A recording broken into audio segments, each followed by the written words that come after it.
हाँ, आप सुन रहे हैं डरावनी कहानी, वो भी मेरे जुबानी। दोस्तों, आज की हमारी कहानी महाराष्ट्र के रहने वाले एक व्यक्ति देव चौधरी जी की है, जो पेशे से एक ट्रक ड्राइवर हैं। तो आइए आज हम यह कहानी देव जी के दृष्टिकोण से सुनते हैं। लेकिन कहानी शुरू करने से पहले मैं आप सभी से एक छोटी सी विनती करना चाहता हूं। आप सभी हमारी कहानियां तो ध्यान से सुनते हैं, लेकिन उन्हें लाइक और शेयर करना भूल जाते हैं। तो कृपया आज की हमारी इस कहानी को अधिक से अधिक लाइक और शेयर करें। और हाँ, हमें कमेंट करके यह जरूर बताएं कि आपको हमारी यह कहानी कैसी लगी। आपने अब तक कई डरावनी कहानियां सुनी होंगी, लेकिन मैं दावे के साथ कह सकता हूं कि हमारी आज की यह कहानी आपको जरूर पसंद आएगी। और यदि आप हमारे चैनल पर नए हैं तो चैनल को सब्सक्राइब करना न भूलें, ताकि हमारा और आपका यह रिश्ता और भी मजबूत हो सके और हमारी आने वाली हर कहानी आप तक आसानी से पहुंच सके। तो चलिए बिना देर किए शुरू करते हैं आज की कहानी। आप 3 गुना पैसे की बात पर ना नहीं कहते, खासकर तब जब बच्चे की कॉलेज फीस सिर पर हो और लोन की EMI क्रिकेट की बॉल की तरह उछल उछल कर वापस लौट रही हो।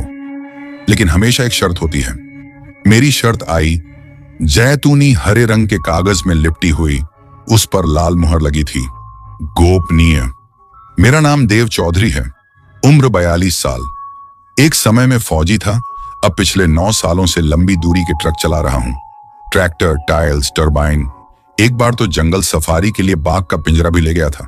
आज तक कभी कोई डिलीवरी मिस नहीं की, लेकिन ये वाला माल, ये कुछ अलग था। पहली कॉल से ही अजीब लगा। शुक्रवार दोपहर थी जब मलिक ट्रांसपोर्ट से फोन आया। देव भाई, डिस्पैचर बोला।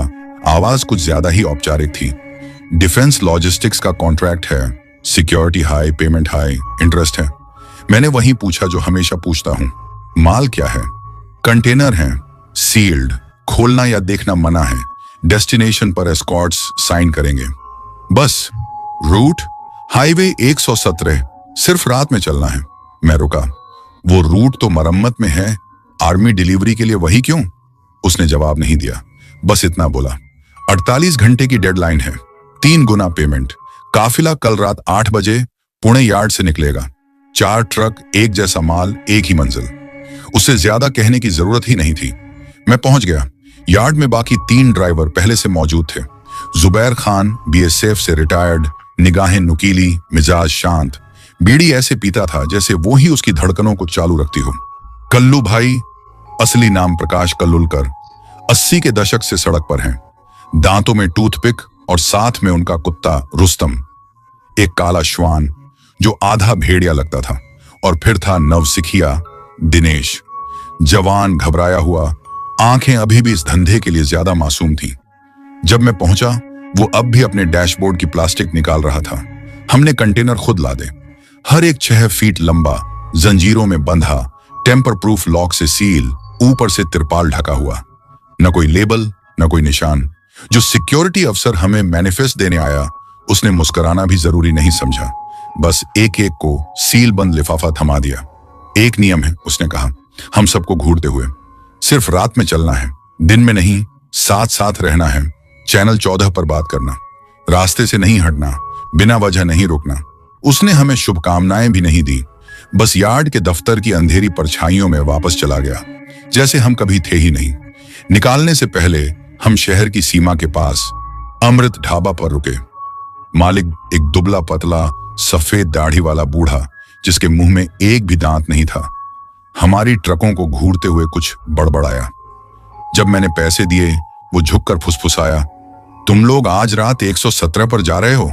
मैंने सिर हिलाया। उसने सिर हिलाया, धीरे से बोला, अब वो सड़क माल ढोने के लिए नहीं है, खासकर रात में। बहुत हादसे हुए हैं। हादसे तो हर जगह होते हैं, मैंने सपाट लहजे में कहा। उसने एक पल भी नहीं झपकाया। कुछ सुनोगे, कुछ देखोगे, अगर ऐसा हो मत रुकना, जवाब मत देना, नीचे मत उतरना। फिर और भी धीमे सुर में कहा, और अगर जले हुए बाल और भीगे लोहे जैसी बू आए तो खिड़की बंद कर लेना। मैं हंस दिया, लेकिन कल्लू भाई नहीं हंसे। उन्होंने अपनी चाय अधूरी छोड़ दी। रुस्तम, जो टेबल के नीचे था, धीरे धीरे गुर्राने लगा था। 8:30 रात। हम निकल पड़े हाईवे पर। 4 ट्रक लाइन में, सबसे आगे मैं, फिर जुबैर उसके बाद कल्लू भाई और आखिर में दिनेश।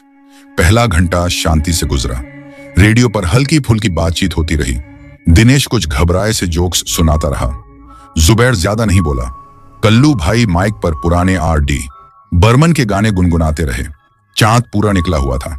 सड़क काले शीशे जैसी चमक रही थी, जैसे आसमान का अक्स उस पर गिरा हो। सिर्फ हमारी हेडलाइट्स उस सन्नाटे को काट रही थीं। और फिर मील का पत्थर 22 पार करते ही कुछ सामने सड़क पर आ गया। पहली नजर में वो हिरण लगा। लंबे पैर, दुबला शरीर, एकदम स्थिर। मैंने वक्त रहते ब्रेक मारा। ट्रक की ब्रेकिंग की चीख सुनाई दी। कंटेनर पीछे से कराह उठा। वो चीज बस वहीं खड़ी थी। उसकी आंखों पर हाई बीम की रोशनी पड़ी, मगर जानवरों जैसी नहीं चमकी। वो तो चमक रही थी जैसे 2 सफेद संगमरमर की गोलियां काली तारकोल में ढंसी हों। फिर वो हिली, मगर किसी हिरण की तरह नहीं।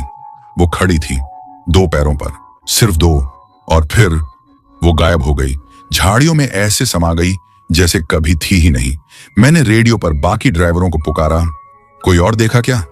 हाँ, जुबैर की आवाज टूटी फूटी आई। आदमी जैसा ही लगा। आदमी? सींगों वाला? दिनेश की आवाज कांप रही थी। बकवास मत कर, कल्लू भाई गुर्राए। जंगल है, जंगली जानवर घूमते हैं।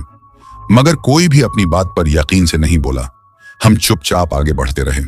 कोई ज्यादा नहीं बोला, यहां तक कि दिनेश भी नहीं।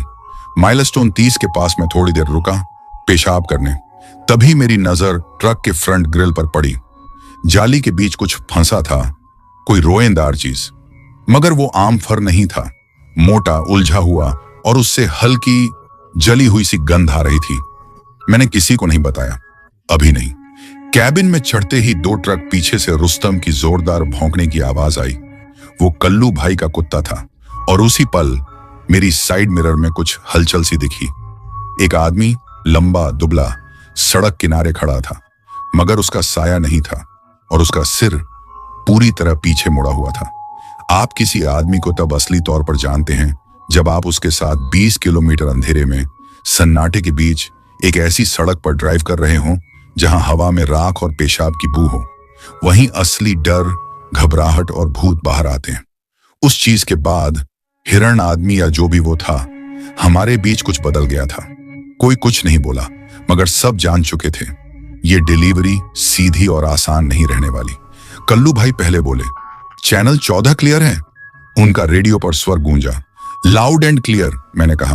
आप ठीक हो वहां पीछे? रुस्तम कांप रहा है।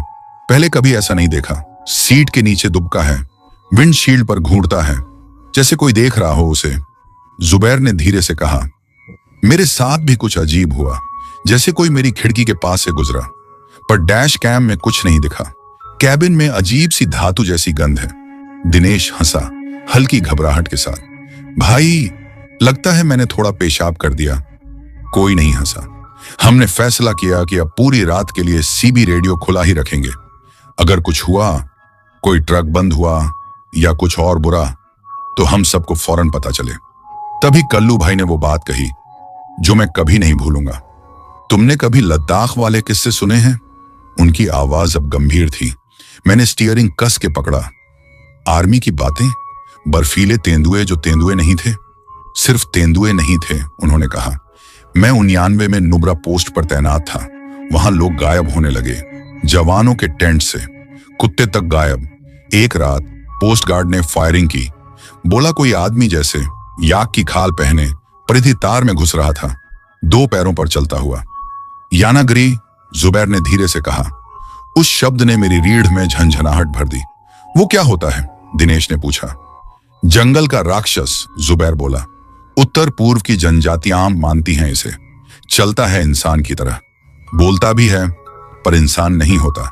ये खाल पहनता है, कपड़े जैसा? दिनेश ने पूछा। नहीं, इंसानों की खाल। मैंने अपने हेडलाइट्स बंद कर दिए अंधेरे को परखने के लिए। तुरंत पछताया। बाहर की दुनिया गायब हो गई, न चांद न सड़क, बस एक घना घुटता हुआ अंधेरा जो हर दिशा से मुझे दबा रहा था। मैंने लाइट्स फिर से जला दी।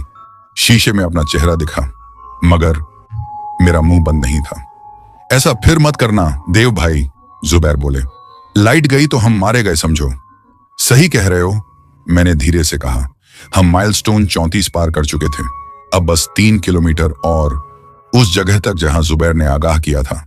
37 से 42 मौत का हिस्सा।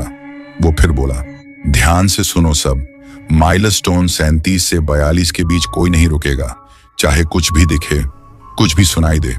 दिनेश ने पूछा, सिर्फ वही माइलस्टोन क्यों? स्थानीय लोगों से पूछो, जुबैर बोला। कुछ नहीं बताएंगे, मगर इनकार भी नहीं करेंगे। बहुत लोग गायब हुए हैं, ट्रक खाली मिले हैं, कैबिन अंदर से खरोंचे हुए, रेडियो पर सिर्फ चीखती हुई स्टैटिक। कल्लू भाई ने जोड़ा, आर्मी की गाड़ियां भी अब उस रूट से नहीं जाती। हमें भी सिर्फ इसलिए भेजा गया है क्योंकि शायद कोई चाहता है कि हम वहीं जाएं। सभी चुप हो गए। माइलस्टोन 33। झाड़ियों के पास कुछ हलचल दिखी, जैसे कोई बच्चा हो, बहुत छोटा और बहुत शांत। मैंने पलक झपकाई। वो नदारद था। माइलस्टोन 34। दिनेश की आवाज रेडियो में गूंजी, धीमी और कांपती हुई। मैंने अपनी मां को देखा, देव भाई। वो सड़क के किनारे चल रही थी, मुझे हाथ हिला रही थी। सन्नाटा। 6 साल पहले उनका देहांत हो गया था, उसने धीरे से जोड़ा। मैंने दांत भींच लिए। मत रुकना, दरवाजा मत खोलना। जो भी देखा वो नहीं थी। जैसे ही हम माइलस्टोन 37 में दाखिल हुए, रेडियो ने एक बार करकराहट की और फिर एकदम शांत। ना सिग्नल, ना स्टैटिक, बस सन्नाटा। जैसे हवा ने ही आवाज ले जाने से इनकार कर दिया हो। तभी मुझे कुछ महसूस हुआ। गंध, जली हुई बालों की, खून की और लोहे की, भारी जैसे झंग लगे कील को मुंह में रख लिया हो। मैंने खिड़की चढ़ानी चाही, पर वो पहले से ही बंद थी। फिर भी वो सड़ांध अंदर घुस रही थी। बहुत तेज नहीं, बस इतनी कि पेट में मरोड़ सी उठने लगे। रियर व्यू मिरर में कुछ हिला। कल्लू भाई के ट्रक के पीछे से कोई आकृति गुजरी। आदमी नहीं, बहुत लंबा, बहुत पतला, लंगड़ाता हुआ चला जा रहा था, बिना आवाज, बिना परछाई। रुस्तम ने अचानक लंबी कराहती हुई हुलक मारी और फिर वो भी चुप हो गया, जैसे रेडियो। सब कुछ थम गया था, सिर्फ हम नहीं। 4 ट्रक धीरे धीरे उस नरक के सबसे खामोश हिस्से में दाखिल हो रहे थे और पीछे की सड़क, ऐसा लग रहा था जैसे खुद बंद हो रही हो। सड़क पर सन्नाटा। कुछ तो अजीब था। वो पहाड़ों वाला शांत सन्नाटा नहीं, ये तो ऐसा लग रहा था जैसे कोई हमें काले पानी में डुबोकर सांस रोकने को मजबूर कर रहा हो और इंतजार कर रहा हो कि कब कोई ठंडी उंगली तुम्हारे पांव को छुए। ना हवा, ना परिंदा, ना विंडशील्ड पर उड़ती हुई डे। यहां तक कि इंजनों की आवाज भी जैसे किसी ने रुई भर दी हो कानों में। अब हम उस अभिशप्त हिस्से के भीतर थे। माइलस्टोन 37 हमारे पीछे छूट चुका था और कुछ तो बहुत गलत हो चुका था। जुबैर की आवाज को मिनटों हो गए थे। दिनेश भी खामोश था। सिर्फ मैं और कल्लू ही बचे थे, फुल बीम जलाए हुए, और उन लाइट्स के नीचे साए कुछ ज्यादा ही लंबे लगने लगे थे। मैंने फिर रेडियो उठाया।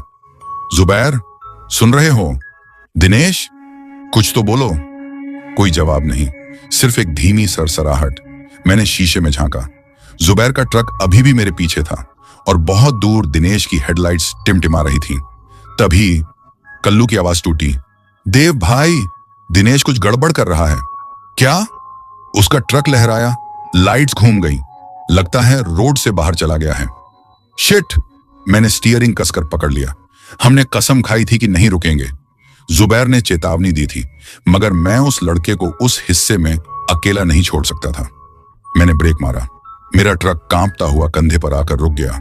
जुबैर का ट्रक धीरे धीरे मेरे पास से गुजरा, लेकिन कुछ अजीब था। उसकी खिड़की खुली थी और जुबैर अंदर नहीं था।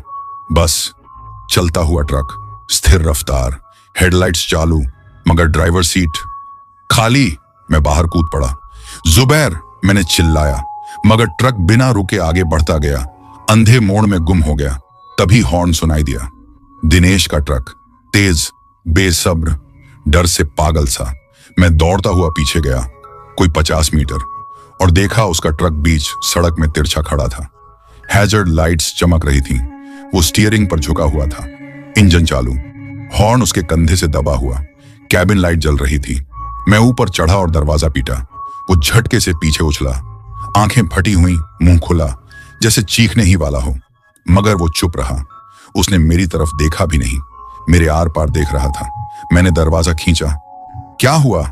ये हाल क्यों है? वो कांप रहा था, पसीने से तर, शर्ट पूरी तरह भीगी हुई। मैं नहीं रुका, वो बड़बड़ाया। भगवान कसम, मैंने ट्रक नहीं रोका। क्या देखा तूने? एक लड़की थी। मेरे चेहरे से खून उतर गया। वो बोलता रहा। आवाज जब टूटने लगी थी, वो सड़क के बीच खड़ी थी। उसके बाल पूरे चेहरे पे थे, सफेद कपड़े, नंगे पांव और हाथ ऐसे फैलाए थे। उसने हाथ आगे बढ़ाए। मैंने उसे बचाने के लिए स्टीयर किया। ट्रक पलटते पलटते बचा। फिर शीशे में देखा तो वो रुका। वो मेरी कैबिन के अंदर बैठी थी। मैंने उसे घूरा। कैबिन के अंदर? उसने सिर हिलाया। पीछे की सीट पर, मेरे ठीक पीछे। लेकिन जब मुड़ के देखा ठीक से, कुछ नहीं था, कोई नहीं। मैं कैबिन में चढ़ा उसे देखने। तभी मुझे गंध आई, सड़ी हुई मांस की, पुराने खून की, बहुत हल्की लेकिन मौजूद। और फिर मेरी नजर पड़ी निशानों पर। दिनेश की पैसेंजर विंडो के अंदर से लंबी उखड़ी हुई खरोंचें, जैसे किसी ने अंदर से बाहर निकलने की कोशिश की हो। इंसानी हाथों जैसी बनावट, लेकिन नाखून जानवरों जैसे। मेरी गर्दन के बाल खड़े हो गए। मैंने कल्लू भाई को पुकारा। कल्लू भाई, सुन रहे हो? कोई जवाब नहीं, बस रेडियो पर कभी कभार हल्की स्टैटिक की गूंज। मगर एक और बात मुझे बेचैन कर रही थी, जो अभी तक मेरे दिमाग में नहीं आई थी। रुस्तम, कल्लू भाई का कुत्ता, काफी देर से भौंका नहीं था। हमने फिर ट्रकों को धीरे धीरे आगे बढ़ाया, सावधानी से। अब दिनेश मेरी पीठ से चिपक कर चल रहा था, जैसे मेरी टेल लाइट्स ही उसे हकीकत से जोड़े हुए हों। जैसे ही हम माइलस्टोन 39 पर पहुंचे, सड़क के किनारे कुछ ऐसा देखा कि पेट में मरोड़ सी उठ गई। एक छोटा सा थान जल्दी में बनाया गया, पत्थरों को एक दूसरे पर जमाया गया। नीचे कुछ पुराने हड्डियां दबी हुई, उन पर लिपटे लाल धागे। कुछ अगरबत्तियां मिट्टी में गड़ी हुई, जो अब बुझ चुकी थी। एक कटी फटी लकड़ी से लटका था एक कागजी बोर्ड। जो दस्तक दे उसे जवाब मत देना। तभी रुस्तम भौंका, एक बार, फिर दोबारा, इस बार जोर से। फिर सन्नाटा, फिर एक कराह, और उसके बाद कुछ नहीं। मैंने फिर रेडियो पर पुकारा, कल्लू भाई। एक पल की चुप्पी, फिर स्टैटिक, और फिर ठीक कल्लू भाई की आवाज में, देव, वो मेरे ट्रक में है। लेकिन कुछ अजीब था उसके कहने का तरीका। आवाज में न घबराहट थी न बेचैनी, कुछ तो गड़बड़ थी। और फिर वही लाइन, वही आवाज, फिर से, देव, वो मेरे ट्रक में है। एकदम वही बात, वही लहजा, जैसे रिकॉर्डिंग हो। कोई बदलाव नहीं, कोई सांस नहीं। मैं बोलना चाहता था, लेकिन गला सूख गया था। और फिर मैंने तीसरी आवाज सुनी। रुस्तम फिर से भौंक रहा था, लेकिन इस बार रेडियो से नहीं, मेरे ट्रक के पीछे से। मैंने झटके से ब्रेक मारा, टॉर्च और रॉड उठाई, नीचे कूदा, धीरे धीरे पीछे बढ़ा। दिल जैसे कानों में धड़क रहा था। सील बंद कंटेनर का ताला अब भी अपनी जगह था, लेकिन जो तिरपाल उसे ढक रही थी वो फटी हुई थी, ऐसे जैसे किसी ने अंदर से पंजे मारे हों और उसे चीर दिया हो। मैंने दरवाजा नहीं खोला, अभी नहीं। मैं फिर कैबिन में चढ़ गया, दरवाजा लॉक किया और एक पुरानी फौजी दुआ बुदबुदाई, जो मैंने सालों से नहीं बोली थी। जैसे ही ट्रक फिर चलने लगा, हेडलाइट्स उस गहराते अंधेरे को चीरने लगी। तभी दिनेश की आवाज सी बी पर आई, बहुत धीमी, डर से कांपती हुई। भाई, आप यकीन नहीं करोगे, लेकिन कोई आपके ट्रक के साथ साथ चल रहा है। कोई आपके ट्रक के साथ साथ चल रहा है। वो शब्द मेरे कानों में जैसे बर्फ की सुइयां बनकर चुभे। मैंने नहीं देखा, ना ब्रेक मारा, ना पलक झपकी। डर जब सड़क पर आता है तो पुराने ड्राइवर कहते हैं, जिस चीज का वजूद ही नहीं होना चाहिए उसे आंखों में मत देख। मैंने धीरे से पूछा, किस साइड? राइट साइड, दिनेश ने बुदबुदाया, आपके फ्रंट टायर के ठीक पास, जैसे जैसे वो आपके साथ साथ चल रही हो। मेरे गले में सूखापन छा गया। उसने वो कहा था, वो यानी कोई औरत। मैंने पूछा, कैसी दिखती है? लंबी खामोशी। फिर दिनेश बोला, साड़ी जैसी कोई चीज पहने हुए है, सिर एक तरफ झुका है, लंबे काले बाल, गीले और ऐसे हिल रहे हैं जैसे पानी में तैर रहे हों। मैंने जोर से थूक निकला। आंखें? मैंने धीमे से पूछा। दिनेश बोला, उसके पास नहीं है भाई। मैंने 1 मिनट तक कुछ नहीं कहा, दिनेश भी नहीं। कैबिन के अंदर की हवा अब भारी लगने लगी थी, जैसे मैं किसी और की सांसें खींच रहा हूं। ट्रक की सस्पेंशन से धीमी सी छर्र छर्र की आवाज आ रही थी, जैसे वजन खिसक रहा हो, जैसे कोई चढ़ रहा हो, मगर मैंने नहीं देखा। मेरे हाथ स्टीयरिंग पर जमे रहे, उंगलियां सफेद पड़ चुकी थीं। अचानक जुबैर की आवाज रेडियो पर गूंजी, उम्मीद से ज्यादा तेज। मैं फिर से कनेक्ट हो गया। क्या चल रहा है यार? मैंने राहत की सांस ली। तू था कहां? रेडियो बंद पड़ गया था, लाइटें झपकी। मुझे लगा तू इशारा कर रहा है रुकने का। 10 सेकंड रुका, कोई नहीं था वहां। मैं नहीं था वो, मैंने कहा। वो चुप हो गया। मैंने पूछा, कुछ देखा तूने? एक और ठहराव, फिर नहीं। मगर वो झूठ बोल रहा था। मैं उसकी सांसों में सुन सकता था, वो खिंचाव, वो घबराहट छुपाने की आदत जो फौजियों में होती है। हमने माइलस्टोन 41 पार किया, मौत के इस हिस्से से बस 1 किलोमीटर दूर। तभी हमें वो ट्रक दिखा, सड़क पर तिरछा खड़ा हुआ, हेडलाइट्स बंद, हैजर्ड लाइट धीमे धीमे चमक रही थी, एक साइड पूरी तरह टूटा हुआ। वो था कल्लू भाई का ट्रक। मैंने जोर से ब्रेक मारा और बाहर कूद पड़ा। जुबैर का ट्रक मेरे पीछे आकर रुका। दिनेश अब भी बहुत पीछे था, डर के मारे 1 इंच भी नहीं हिला। हम तीनों चांदनी में खड़े थे, कल्लू भाई के ट्रक के सामने।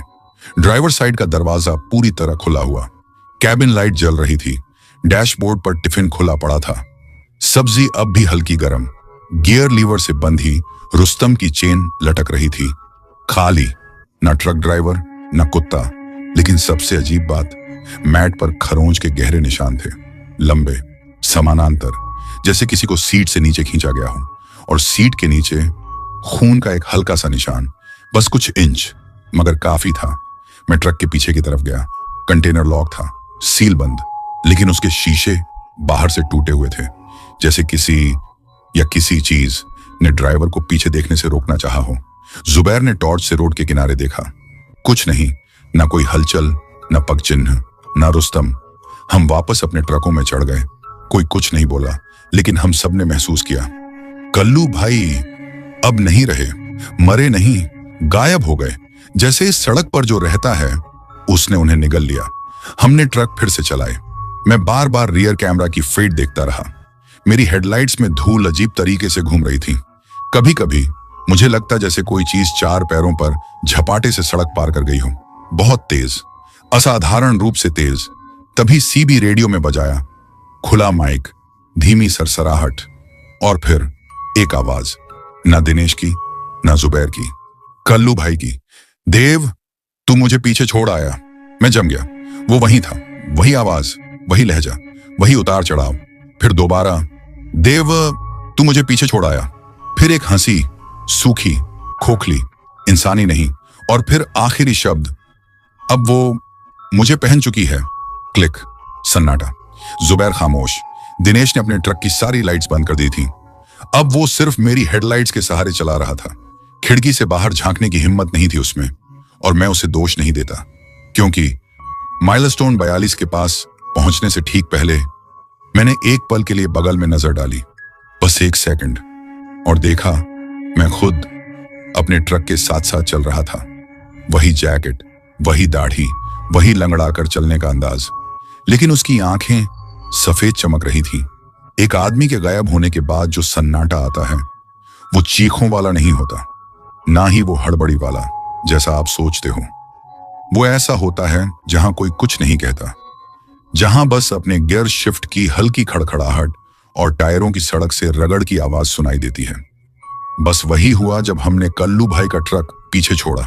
खाली, एक तरफ झुका हुआ, जैसे कोई मरा हुआ जानवर पड़ा हो सड़क पर। हम तीनों चुप रहे काफी देर तक, ना मैं, ना जुबैर, ना दिनेश, जिसका मुंह तो पुणे से ही बंद नहीं हुआ था। हवा बदल चुकी थी। जो चीज कल्लू को ले गई थी वो अब भी यही थी। अब वो शिकार पर थी, और हम बाकी 3, हम अगली बारी थे। सुबह के 3:40 पर हम माइलस्टोन 43 पार कर रहे थे। एक धुंध उतर आई थी, धीमी, चिपचिपी, अप्राकृतिक। वो धुंध जो हेडलाइट्स को धुंधला नहीं करती, बल्कि विंडशील्ड पर ऐसे चिपक जाती है जैसे कोई जिंदा चीज उस पर अपनी सांसें छोड़ रही हो। तभी जुबैर की आवाज आई, रेडियो पर, धीमी, दबा हुआ डर, देव भाई, एक दिक्कत है। मुझे उसका दिक्कत कहने का तरीका बिल्कुल अच्छा नहीं लगा। अब क्या हुआ? अपने मिरर में देखो। मैंने देखा 4 ट्रक, जबकि हमारे तो 3 ही थे, मगर चौथा ट्रक चुपचाप दिनेश के पीछे पीछे चल रहा था। वही मॉडल, वही कंटेनर, वही लाल तिरपाल। बस एक फर्क, उसके पास नंबर प्लेट नहीं थी और हेडलाइट्स भी नहीं। ये कहां से आया? मैं बड़बड़ाया। दिनेश की आवाज कांप रही थी। मुझे लगा ये जुबैर है। मैं तो तेरे आगे हूं, जुबैर ने ठंडी आवाज में कहा। वो मैं नहीं हूं। मैंने इंडिकेटर दिया और धीरे किया। वो अजीब ट्रक भी रफ्तार मिलाकर साथ चलने लगा। ना हॉर्न, ना फ्लैश, बस पीछे पीछे, जैसे वो हमारा ही हिस्सा हो। मैंने फिर रेडियो किया। अगर ये किसी का मजाक है, मगर मैं जान चुका था ये हम में से कोई नहीं था, क्योंकि जब धुंध थोड़ी पतली हुई तो मैंने उस ट्रक के अंदर झांका और देखा ड्राइवर सीट पर बैठा था कल्लू भाई, या फिर कोई चीज जो उसका शरीर पहने थी, मगर उसकी आंखें बहुत बड़ी, बहुत सफेद, और उसका मुंह बहुत स्थिर। वो चला नहीं रहा था, बस बैठा हुआ था, घूरते हुए। देव भाई, प्लीज कहो कि आप भी ये देख रहे हो, दिनेश फुसफुसाया। मैं देख रहा हूं। अब क्या करें? रुकना नहीं है। हमने रफ्तार बढ़ा दी। अब जुबैर आगे था, मैं बीच में, दिनेश मेरे पीछे, और वो चौथा ट्रक अब भी साथ साथ। मैंने रियर व्यू कैमरा पूरा कैबिन मोड पर स्विच किया। अब भी वहीं था, लेकिन ड्राइवर बदल गया था। अब कल्लू भाई नहीं, मैं खुद था। वही दाढ़ी, वही टोपी, वही टी शर्ट जो मैं पहने था। बस एक फर्क, वो मुस्कुरा रहा था और मैं नहीं। जुबैर, मैंने रेडियो में कहा, तूने कहा था ना पहले मुझे ही सड़क पर चलते देखा था। हाँ, तो क्या ये चीजें सिर्फ चल नहीं रही? मतलब शायद ये सीख रही हैं। हम माइलस्टोन 47 के पास एक खुली जमीन पर रुके। तीनों ट्रकों के लिए काफी जगह थी। कोई साइन बोर्ड नहीं, बस वीरान जमीन और लंबे पेड़। ऐसे लग रहे थे जैसे सड़क के किनारे कान लगाए खड़े हों। हमने तय किया, बस 10 मिनट का ब्रेक, इंजन, टायर सब चेक कर लो, लेकिन कोई अलग ना हो। जुबैर पहले उतरा, मैं उसके पीछे।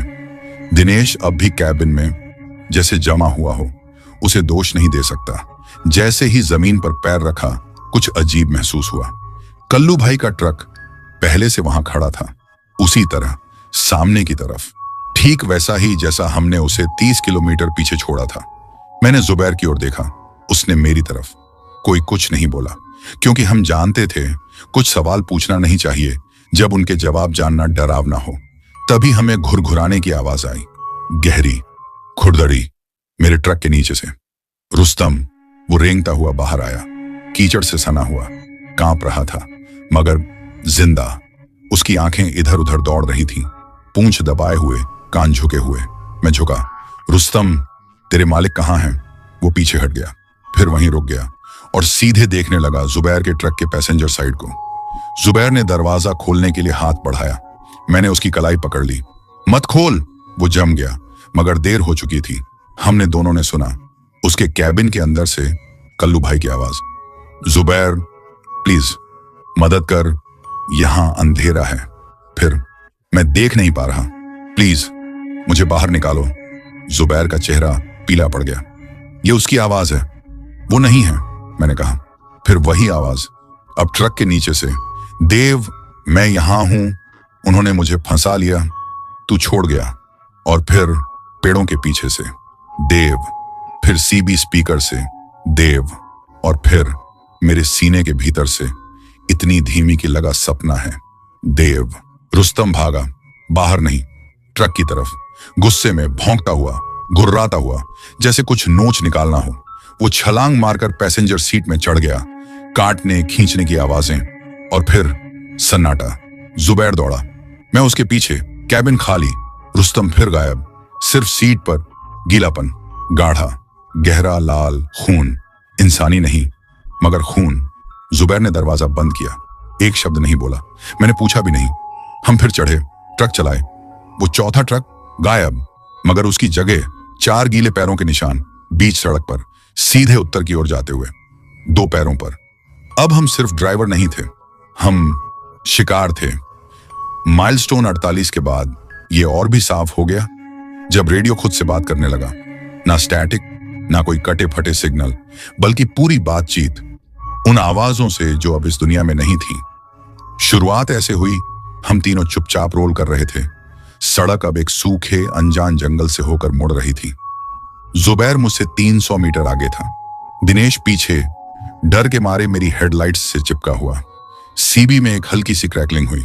मैंने सोचा जुबैर बुला रहा है, मगर फिर आई आवाज कल्लू भाई की। मगर इस बार वो मदद नहीं मांग रहे थे, वो गा रहे थे, धीमे टूटी फूटी आवाज में वही R.D. बर्मन का गाना जो वो थकने पर हमेशा बजाते थे। रात कल एक ख्वाब में आई, मगर आवाज टेढ़ी थी, बहुत धीमी, जैसे टेप पिघल रही हो। जुबैर, मैंने पूछा, तू भी सुन रहा है? थोड़ी देर चुप, फिर जुबैर की आवाज, धीमी मगर ठोस, मेरे फीड में नहीं आ रहा, ये सिर्फ तुम्हारे रेडियो में है। मैंने सीबी को निकाल दिया। गाना अब और जोर से बजने लगा स्पीकर से, जबकि रेडियो को बिजली तक नहीं मिल रही थी। तभी समझ आया, हम अब अकेले नहीं थे। मैंने ट्रक की स्पीड बढ़ाई। एक तीखी चढ़ाई शुरू हुई। जंगल के बीच से जाती हुई पेड़ जैसे भीतर झुकते जा रहे थे। हेडलाइट्स एक बार फ्लिकर हुई, फिर दोबारा, और फिर सीबी फिर से जली। इस बार मेरी बेटी की आवाज। पापा, उसने कहा, नरम, मासूम, वैसी जैसी हर रात कॉल पर करती है। मैंने जोर से ब्रेक मारा। ट्रक झटका खा गया, मेरा शरीर बेल्ट से टकराया। पापा, नींद नहीं आ रही, डर लग रहा है, वो यहां है। कैबिन अब बाहर से ज्यादा ठंडा लग रहा था। मैंने मोबाइल उठाया, सिग्नल गायब। फिर, पापा, दरवाजा खोल दो।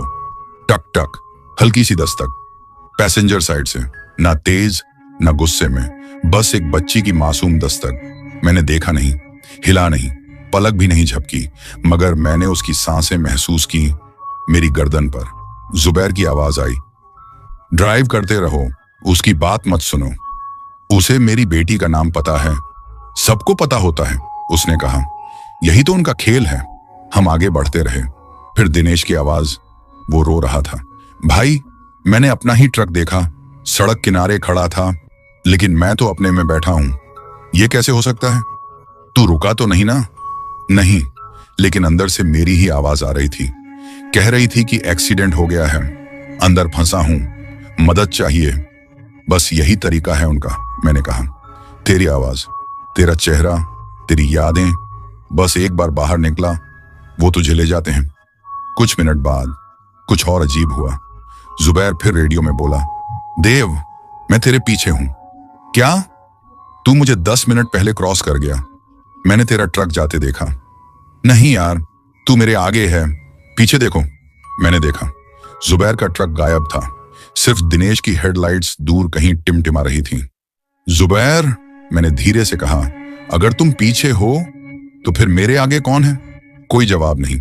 मैंने डैश कैम की तरफ हाथ बढ़ाया, फ्रंट व्यू पर स्विच किया और जम गया, क्योंकि जिस ट्रक को मैं अब तक फॉलो कर रहा था वो जुबैर का ट्रक था ही नहीं।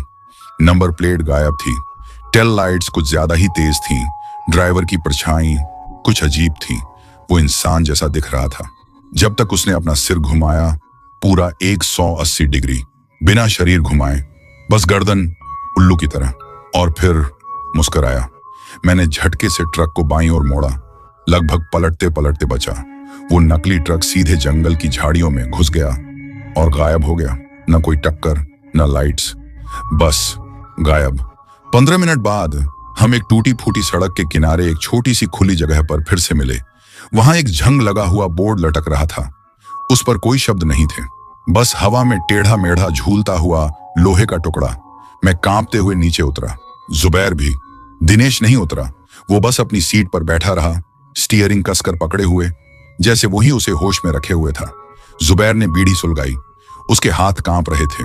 ये हमें सिर्फ डराने नहीं आए, उसने कहा, ये अब हमें पहनने लगे हैं। क्या मतलब?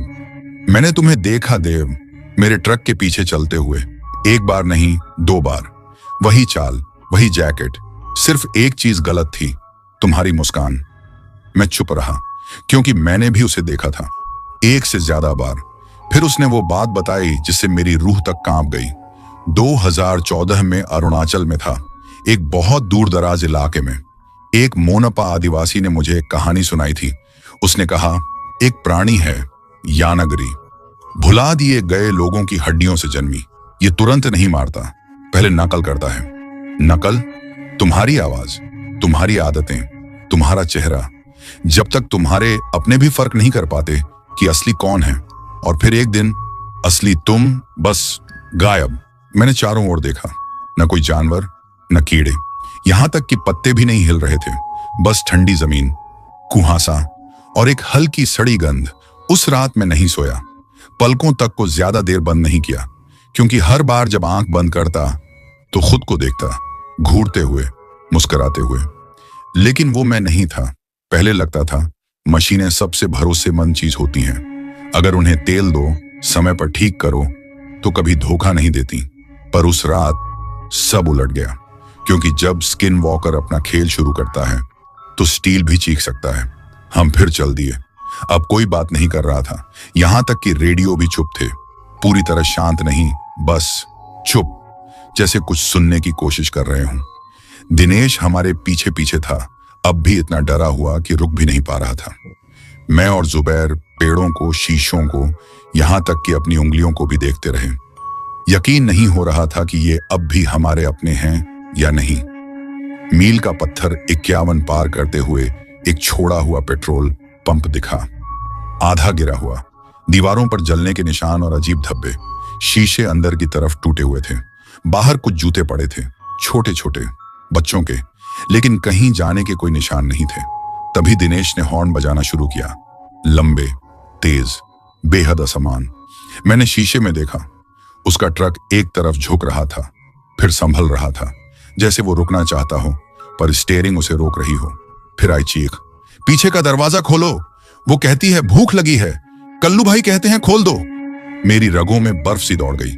मैंने तुरंत रेडियो उठाया, दिनेश मत सुन, वो नहीं है। लेकिन उसकी आवाज अब गायब थी। अब बस एक अजीब बड़बड़ाहट थी, जैसे कोई नींद में बोल रहा हो, कुछ मंत्र किसी और जुबान में। ट्रक फिर से झटका खा गया, फिर नीचे से आग की लपटें उठी। मैंने ब्रेक मारा, जुबैर आगे ही रुका। हम दोनों कूदे और दिनेश की तरफ दौड़े। बहुत देर हो चुकी थी, इंजन ब्लॉक तेल की आग में जल चुका था। बाएं पहिए में विस्फोट हुआ, रबड़ के टुकड़े दूर तक उड़े। फ्रंट शीशे से दिख रहा था। दिनेश सीटों के ऊपर से खिसकने की कोशिश कर रहा था। उसकी आंखें फटी हुई थीं, मुंह खुला था, लेकिन आवाज नहीं निकली। वो हंस रहा था। हमने दरवाजा खोला, जाम हो चुका था। जुबैर ने क्रोबार से शीशा तोड़ा और हम दोनों ने मिलकर उसे बाहर खींचा। आधा जला हुआ, चेहरा कालिख से सना हुआ, कुछ भी ठीक से बोल नहीं पा रहा था। हमने उसे जमीन पर लिटाया। वो बस एक ही बात बार बार दोहराता रहा। उसने कहा पीछे का दरवाजा खोल दो। उसने कहा वो ठंड में है, कहा कि हड्डियां अब भी भूखी हैं। कौन सी हड्डियां दिनेश? मैंने पूछा उसके पास बैठते हुए। उसने मेरी तरफ देखा, आंखें सफेद और धुंधली, फिर फुसफुसाया, तुमने तो अपना कंटेनर नहीं खोला ना। मैं सख्त हो गया। जुबैर ने मुझे देखा। हम दोनों ने जलते ट्रक की तरफ देखा और देखा कंटेनरों में से एक, जो सबके जैसे टार्प से ढका और सील किया हुआ था, अब फट चुका था। जंजीरें पिघल चुकी थीं, ताला उड़ा हुआ था और उसके अंदर ना हथियार थे, ना कोई तकनीक, ना कोई मशीन के पुर्जे, बस हड्डियां थीं, इंसानी आकार की, पर विकृत, असामान्य रूप से बड़ी, जैसे किसी ने उन्हें दफनाया नहीं बल्कि सजाया हो, जोड़ कर रखा हो। और सबसे अजीब बात, वो जली नहीं थी। चारों तरफ सब कुछ राख हो चुका था, पर वो हड्डियां बिल्कुल वैसी की वैसी। जुबैर ने कुछ बुदबुदाया, शायद दुआ थी। मैं सुन नहीं पाया। गला इतना सूखा था कि कुछ बोल ही नहीं पाया। हाथ बर्फ जैसे ठंडे। दिनेश कुछ ही मिनट में बेहोश हो गया। हमने उसे जुबैर की केबिन में बांध दिया। उसकी सांसें चल रही थीं, मुश्किल से। हमने कुछ नहीं कहा, ना सवाल किया कि आर्मी कॉन्ट्रैक्ट पर चल रहा ट्रक ऐसी हड्डियां क्यों लेकर जा रहा था, वो भी उस खतरनाक हाईवे से। क्योंकि हमें अब सब समझ आ गया था। लेकिन जैसे ही मैं अपने ट्रक में वापस बैठा, ग्लव बॉक्स से एक कागज गिरा, एक छोटा सा मैनिफेस्ट, जो पहले दिए गए लिफाफे में नहीं था। मैंने कांपते हाथों से उसे खोला। कंटेनर कंटेंट्स के नीचे लाल मार्कर से लिखा था, गोपनीय वसूली, विषय नागालैंड उत्खनन, जनजातीय हड्डियों का संग्रह, कोड वॉकर इंक 17, और उसके नीचे एक लाल मुहर, मध्य रात्रि के बाद दृश्य संपर्क न करें। मैंने चारों ओर देखा। जंगल हमें घूर रहा था और उस जलती हुई गाड़ियों के मलबे के ऊपर मैंने किसी को हंसते सुना। कुछ झूठ शब्दों में कहे जाते हैं, पर कुछ छुपाए जाते हैं। जो बातें आपको नहीं बताई जाती वो सबसे खतरनाक होती हैं, क्योंकि किसी ने तय कर लिया होता है कि आपकी जान मिशन से कम कीमती है। हमारा काम बस सामान पहुंचाना नहीं था, हम वाहक बन चुके थे ऐसी चीजों के जो इंसानी समझ से बाहर थीं, इतनी पुरानी कि उनके नाम अब किसी भी जीवित भाषा में नहीं बचे। हमने दिनेश को मेरी केबिन में लिटा दिया।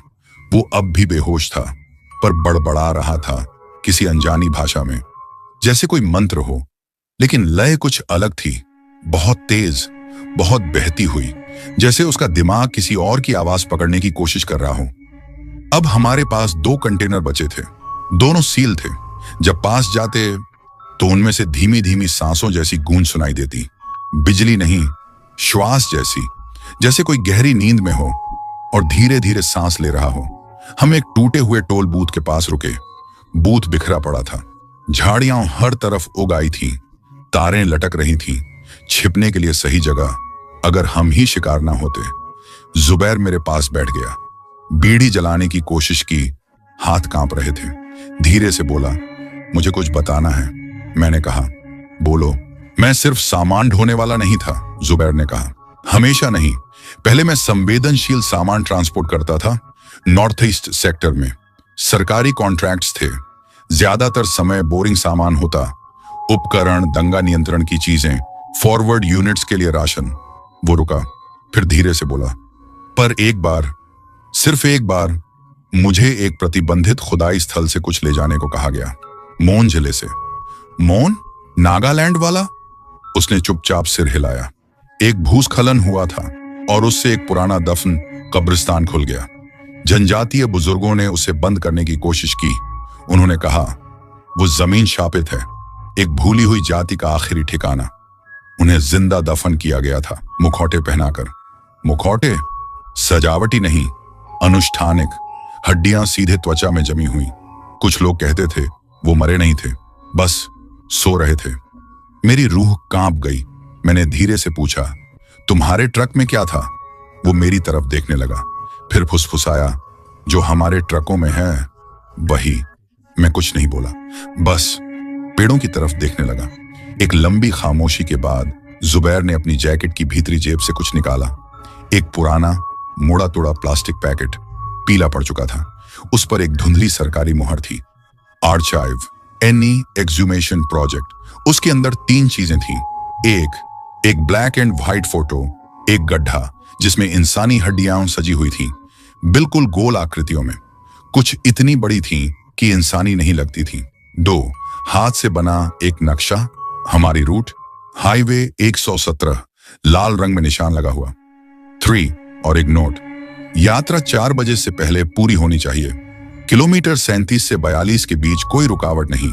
संपर्क से बचें, कंटेनर ना खोलें, अगर वह बोले तो मत सुनना। मैंने वो पैकेट चुपचाप लौटा दिया और तभी पीछे जंगल से एक अजीब कराहने की आवाज आई और फिर दिनेश की चीख। मैं दौड़ा। वो अब होश में था शायद, पर सीट के पीछे के बंक में तड़प रहा था।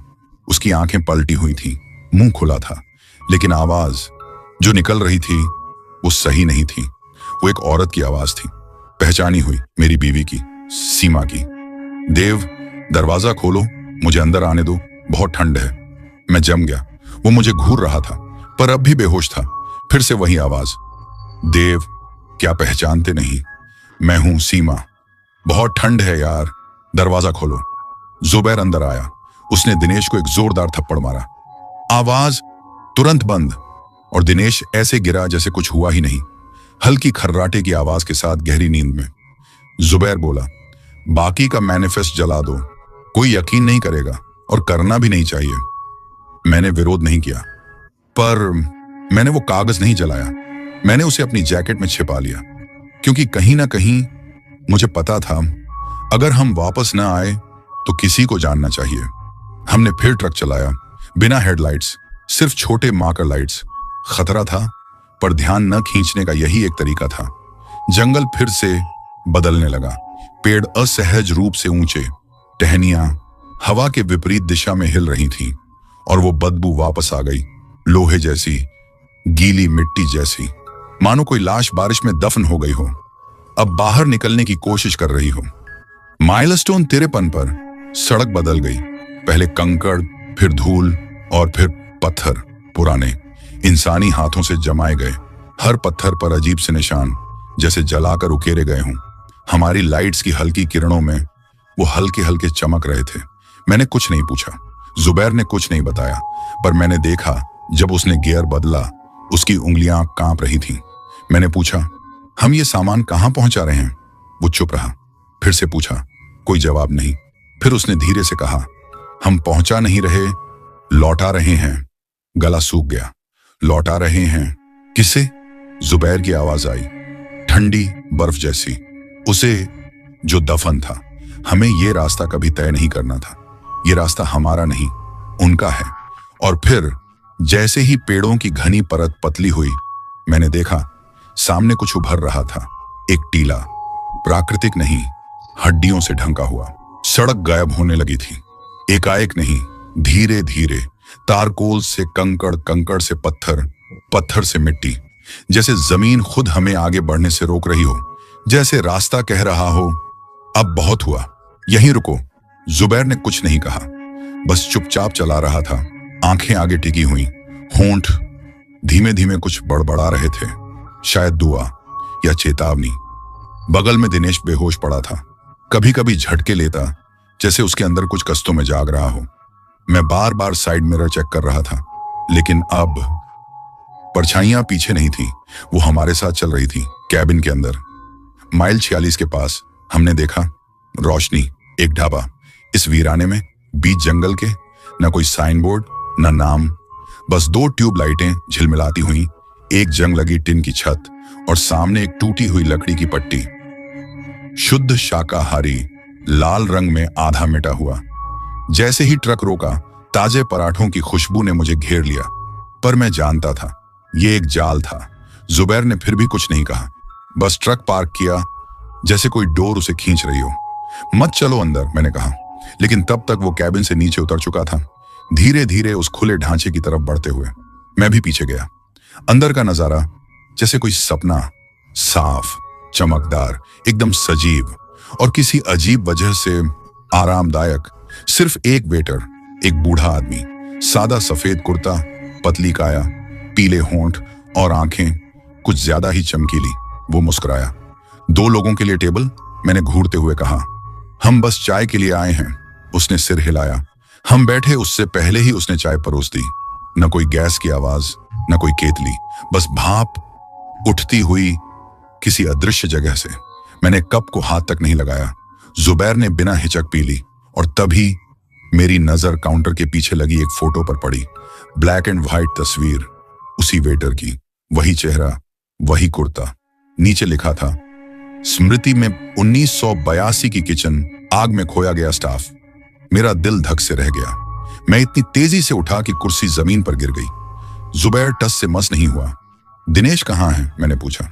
जुबैर पलकें झपका रहा था, जैसे याद करने की कोशिश कर रहा हो कि दिनेश नाम का कोई था भी। मैं भागा बाहर, ट्रक चेक किया, खाली, बैकलॉग था। अब सिर्फ ड्राइवर साइड मिरर पर एक हथेली का निशान था और विंडशील्ड की धूल पर किसी उंगली से लिखा हुआ, उसे जाने दो। मैं पलटा, भागा वापस ढाबे की ओर। अंदर गया, खाली, न वेटर, न रोशनी, न जुबैर, बस अंधेरा, गहरा, दम घोंटने वाला। और तभी रसोई के भीतर से एक आवाज आई, धीमी, गूंजती हुई, देव, ठंड लग रही है, अंदर आ जाओ। मैं अंदर नहीं गया, इसलिए नहीं कि मैं डरता नहीं था, बल्कि इसलिए क्योंकि मैं डरता था। 30 मिनट बाद जुबैर वापस बाहर आया, अकेला। दिनेश का कोई नामो निशान नहीं। वो मुस्कुरा रहा था, पर होंठों से नहीं, आंखों से। हमने फिर से गाड़ी चलाई। उसने कुछ नहीं कहा, न एक शब्द, न एक पलक झपकी, बस अंधेरे की ओर देखता रहा, मानो वहां कुछ था जिसे सिर्फ वही देख सकता था। जब हम ड्रॉप साइड पर पहुंचे, मैं समझ गया, यही जगह थी। एक खुला मैदान, गोल, खोखला, जैसे किसी ने जमीन से दिल निकाल लिया हो। चारों ओर लकड़ी के टोटेम्स, चेहरों पर दर्द की मूर्तियां उकेरी गईं, राख से बने अजीब चिन्ह। न कोई चिड़िया, न एक भी कीड़ा, और बीचों बीच हड्डियों की पहाड़ी, ऊंची, सलीके से रखी हुई, जैसे किसी ने इन्हें सजाया नहीं, जोड़ा हो। पसलियां एक दूसरे में फंसी हुई, रीढ़ की हड्डियां रस्सियों की तरह गूंथी हुई, और सबकी दिशा ऊपर की ओर, जैसे किसी चीज का इंतजार कर रहे हों जो ऊपर से उतरे। जुबैर ने ट्रक रोका, मेरे ट्रक के ठीक बगल में। अब भी चुप। फिर नीचे उतरा, पीछे गया और बिना कुछ कहे कंटेनर खोलने लगा।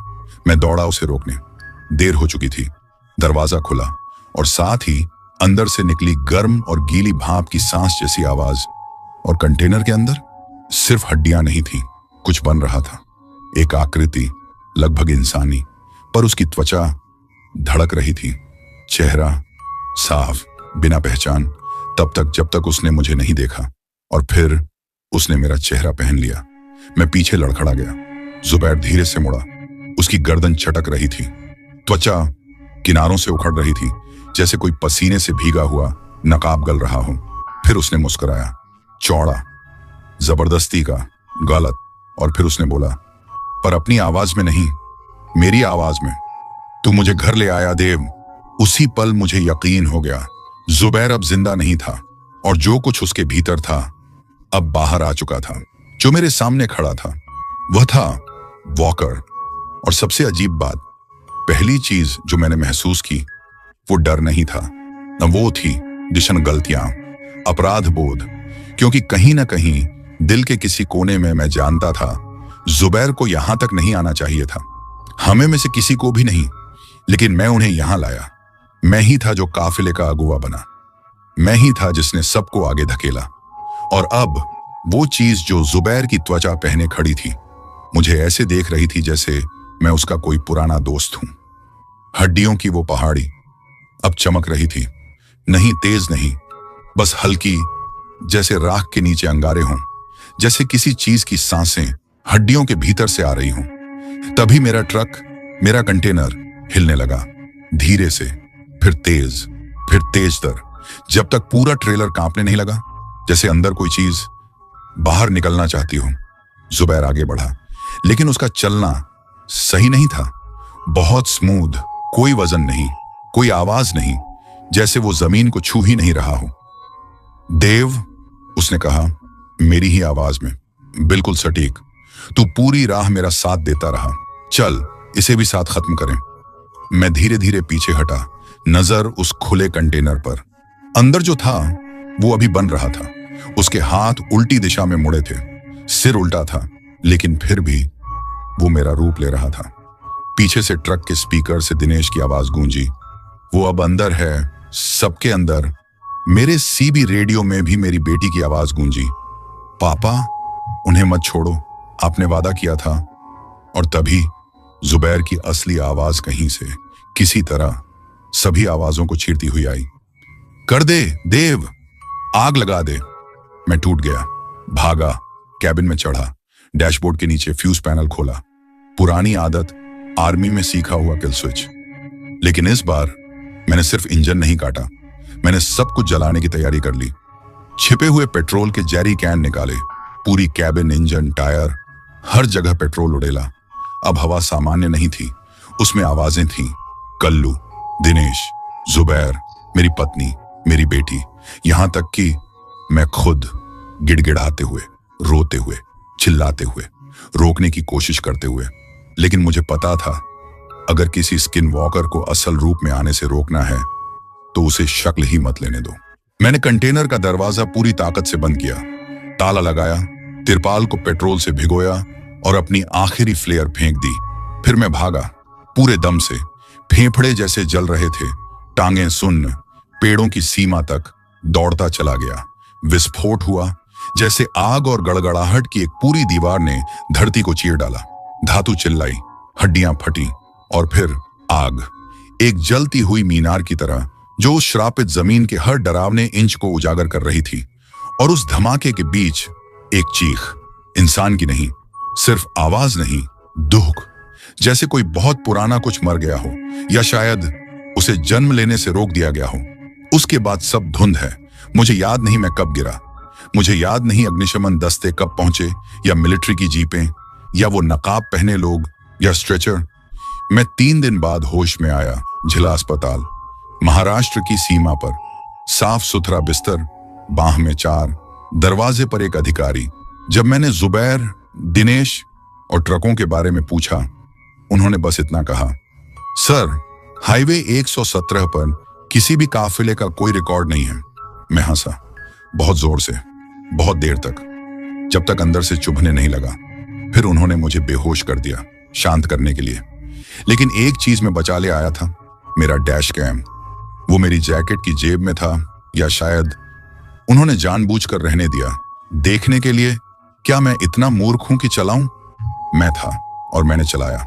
वीडियो चला अंतिम 10 मिनट तक, और उन 10 मिनटों में ट्रक झूम रहा था, धुआं उठ रहा था, कई आवाजें चिल्लाती, गूंजती, टूटती, और फिर मैं ड्राइवर की सीट पर।